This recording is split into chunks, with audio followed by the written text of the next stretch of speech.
Hi guys, I just wanted to sit down and break down the budget for when we stayed in Thailand for 1 month.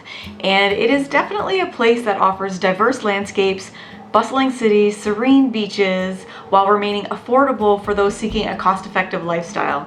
If you're looking to move to Thailand, or the land of smiles as they say, it can unlock a world of possibilities without breaking the bank. Now, I'm going to be breaking down the budget into 5 categories, and they are accommodations, food, phone plans, the insurance we use, and transportation. And the first 2 things everyone will need when moving anywhere in the world is accommodations and food. So let's start with accommodations, and for this budget specifically, I'm going to show you where we stayed in Jomtien near central Pattaya. There are many condo buildings to choose from, so the options really are endless.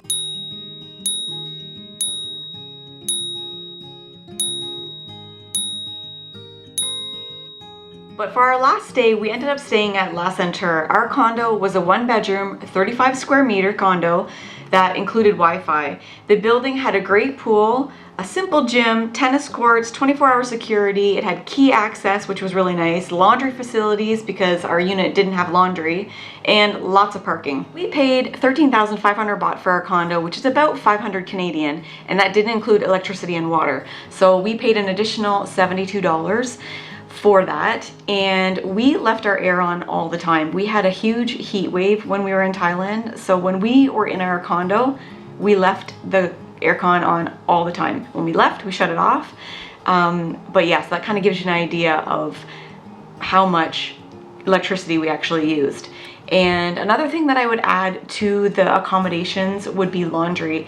We didn't have a washer with our unit, but there were facilities at our condo. So we ended up doing our laundry there most of the time, and it was just washers, and then we would just hang dry on our balcony. But there was an ottery down the street, which is like a laundromat, and it only took us an hour to do all of our laundry all in one shot. So for a month, I would probably say our laundry costs were $20. The great thing about Thailand is that you don't have to do your own laundry, and a lot of people don't, because there are many services out there that offer people to do your laundry for you. You just drop it off, they wash it, they fold it, they iron it, and they give it back to you, no problems. And it's relatively inexpensive. But if you have your laundry done by somebody else, it'll probably be a little bit more. So probably, I don't know, $30 or $40, but not a lot. So in total, to break down the accommodations category, our rent was $498 to be exact. Electricity was 1,750 baht, which is $64.60. Our water consumption was 200 baht for the month, and that's $7.35. And laundry being 542 baht, which is $20 Canadian. So in total, that's $589.85. So the second category is food. Now this one has been consistently the highest out of all of the categories since we've been traveling. Our total for the month is $648, and that's all the food that we consumed, whether we bought it at the grocery store, night markets, and 7-Eleven. Most of our meals came from the night markets here in Thailand. There are so many. It would be interesting to see how many days you could go with visiting a different market every day. I bet you could go a long time. But there are great options at the night markets, even the grocery stores too. There are Western items that you can find. They are imported and can be very expensive. And if you follow this channel, you know that I love pickles, and that's one of the things I just don't buy here. So the total for our food is $648 Canadian. Number 3, our phone plans. And because we upload YouTube videos, we need good internet. And just in case we can't find a cafe with good Wi-Fi, or if our condo has not the greatest Wi-Fi, we can always hotspot off our phone. One of my biggest tips for you when traveling to Thailand and getting a phone plan is to shop around, because this is what happened to us. All right. Okay. So we're all simmed up. That was easy. Like fast. Yeah. Easy. So, okay, so let's explain this. I went to DTAC. Because that's where we've been dealing. They were cheaper last time we were here. Yep. So I got 90, she's gonna correct me on this. So it cost 999 baht, which is, I can't remember how much. $37. 37 bucks. For 90 days. Yes, for 90 days. And you got 90 gig divided between those 90 days. So basically 30 gig a month. Yeah. For $37. So basically it was like $12 and about 75 cents for my phone plan per month while we're here for 3 months Right. from DTAC. And Jay got a smoking deal at True. Tell them about your smoking deal. I was just walking by. I had a 1 week SIM card that I grabbed at the airport just to get us by until we came here. But I thought I'd just, for comparison, I know AIS was more expensive than DTAC, but we hadn't seen True, so I popped in and talked to the girl. And the stuff that they have advertised on their like little sheet showing you all their plans was pretty much the same as everywhere else. But I told her I needed 90 days, and she says, "Oh, we have a 90-day plan. It's 90 days, 100 gig per month for 535 baht."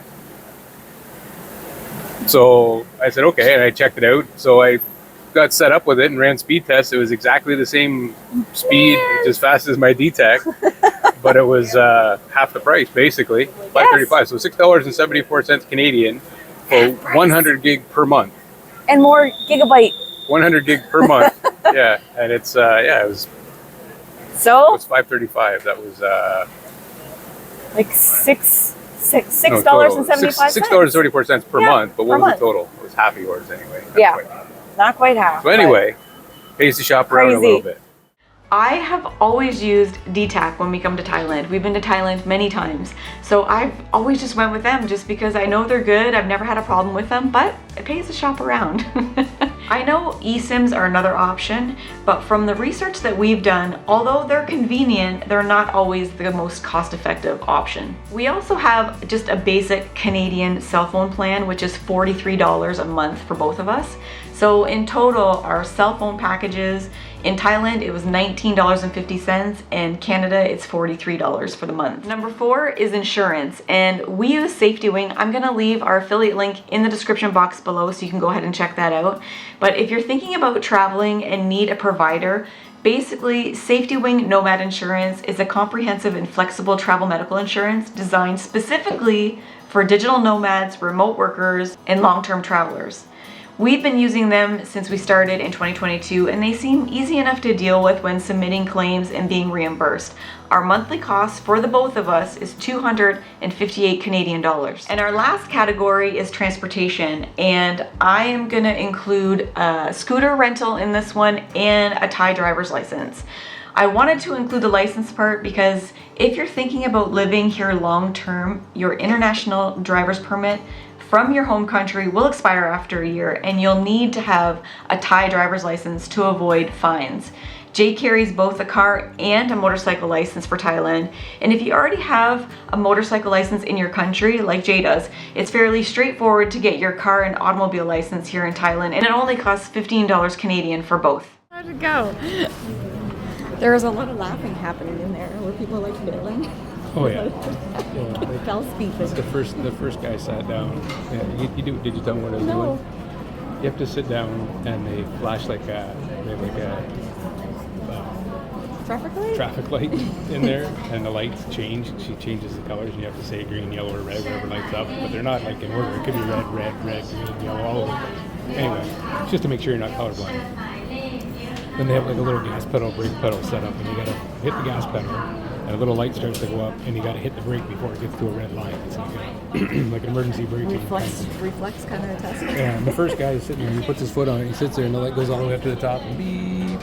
He's like, no, you have to hit the brake, you have to stop, and he's like, beep. So, and he's putting both feet on it, and she's like, no, 1 foot. And then his girlfriend explained to him, no, you have to hit the gas pedal. When the light goes, you have to move your foot over and hit the brake pedal before. Yeah. Oh, okay. Yeah. Beep. And finally he got it. We rented an ADV 155 for $260 for the month. There are cheaper models that you can rent, like the Honda Lead, the Honda Click 125. They're about $185 per month. So I also want to include gas in here, which isn't a lot. So our scooter, gas, and license is about 315 Canadian dollars per month. So when you add up all 5 categories, accommodations, food, phone, insurance, and transportation, it's a total of $1,873.45. That's it. That's how much we spend for the both of us. Now, that doesn't include any other excursions or, you know, your one-off shopping items that you might need. That is just the basic living expenses that we incurred for 1 month here in Thailand. Oh, and it also doesn't include foot massages. I would highly recommend getting at least 1 or 2 while you're here. So whether you're a seasoned expat, a digital nomad, or just a curious traveler, Thailand offers endless opportunities for exploration and immersion without breaking your bank account. So embark on your budget cautious journey with confidence, knowing that in Thailand, affordability and unforgettable experiences go hand in hand. If you found this video helpful, hit the like button before you go, and if you're new, consider subscribing. Thanks for watching, guys, and we'll see you in the next one. Bye.